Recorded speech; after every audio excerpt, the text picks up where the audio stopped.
Everybody been waiting on the most anticipated fight of the year versus Terence Crawford. It's finally happening, July 29th, T-Mobile Arena. We're gonna put on a great show, a great performance. It's gonna be a one-sided ass whooping.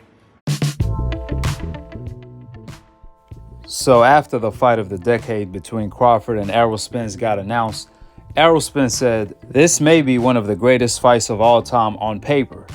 However, on fight night, this might end up being a one-sided ass whooping." On the other hand, Crawford was on First Take with ESPN today, where he told Errol, "If I get him hurt, I'm going for the knockout. I don't have a 100% ratio of knockouts in the welterweight division for nothing. Ever since I moved up, I became meaner, stronger, punch harder. So, of course, if the knockout comes." Additionally, Crawford told Errol, I feel like this is the best fight, welterweight fight of the last probably 40 years. This is the fight of the decade. The best versus the best. I'm a man of my word, like I said.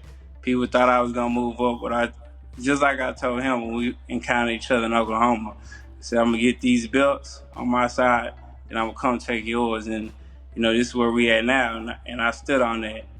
Even if it was leaving me standing out the ring a whole year, they trying to get me to fight other people.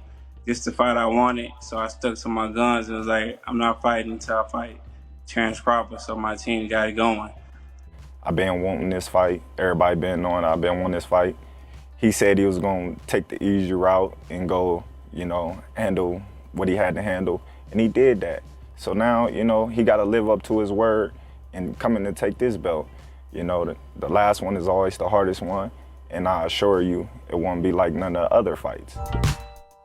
Now, I'm going to leave a link for the full interview in the description box below. Without a doubt, this is boxing pound for pound number 1 Crawford going up against boxing pound for pound number 2 in Errol Spence. Both of these fighters are undefeated in their primes. We haven't had a fight like this with this much skill and with this much on the line, with them being undefeated while having the great resumes they have for like over 40 years, especially in the welterweight division, since Leonard Hearns and Roy Jones versus James Toney. Therefore, this is must-see TV. We are going to be glued to the TV come July 29th. Nevertheless, Errol Spence talked about how he did exactly what he promised the fans, which he was going to get the belts on his side of the street and then get Crawford last belt. However, one thing for sure, lifting that last belt off Crawford is like lifting Thor hammer. That's going to be heavier than all of the 3 other belts that Errol Spence lifted. 2 things for certain. You have to give Errol Spence all of the credit in the world. He really lives what he preaches. He always goes with the motto, no tune-ups. And to fight Crawford without a tune-up, even though he has pound for pound number 1 in front of him, just shows that Errol Spence is cut from a different cloth. The same cloth Crawford is cut from. And that's why this is going to be a hell of a fight. Errol Spence, after he beat Mikey Garcia, he fought Sean Porter right away. And even after a car accident where he survived in a miracle way, he came right back and fought Danny Garcia. Then after an eye injury where he was out for nearly 2 years, he came right back and fought Ugas. And now he's doing it again, where he's fighting Crawford immediately after Ugas. Hate him or love him, you gotta respect that. On the other hand, Crawford, you will never hear old media use the old excuse when it comes to Crawford, or that he's too small for Errol Spence because he moved up 2 weight divisions like Lomachenko, or the fact that he's older than Lomachenko. You guys never gonna hear those excuses when it comes to Crawford. You know why? Because Crawford don't have the complexion for the connection, and when Crawford fights Errol Spence, is the lesser of 2 evil. They don't care about that. But one thing for sure, Crawford does not need them excuses.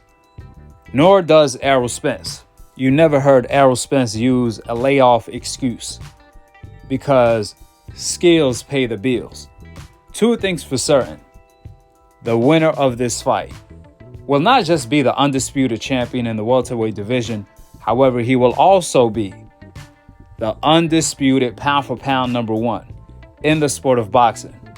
With the facts being laid out, drop your thoughts in the comment section below. Subscribe below and click on the notification bell to be continued on the next episode of Akhi, Akhi, TV. Peace. Wa alaikum assalam wa rahmatullahi wa barakatuh. I don't even understand or knew where the side of the street, the wrong side, was created. Right. That's some new shit. Till Terence Crawford got in the picture. So you responsible for that shit. That's Definitely. what you're saying. Definitely. You responsible for niggas You never heard it until Terence Crawford. So you saying Terence You Bud never Crawford heard of it is till personally responsible for niggas saying he on the other side of the street. This street is this street and he on that street. No, nobody was never saying that before Terence Bud Crawford. Never.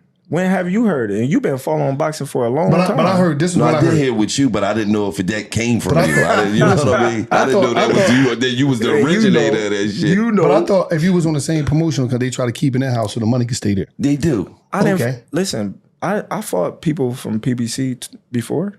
Oh shit! Well, they must have switched it up for him now. I see what he's saying. It's just, you know what I mean? When you trying to fight those top fighters, you stay over there. Now, if they felt like, you know, all they champions could beat me and I was a cakewalk, like, you know, when I came to the welterweight division, I was small, I wasn't proven, and I didn't have a belt. But soon as I got a belt, they say, man, you on the wrong side of the street. I ain't fucking with that other dude. Because they, as a fighter, they respect me, but, you know, it's a risk.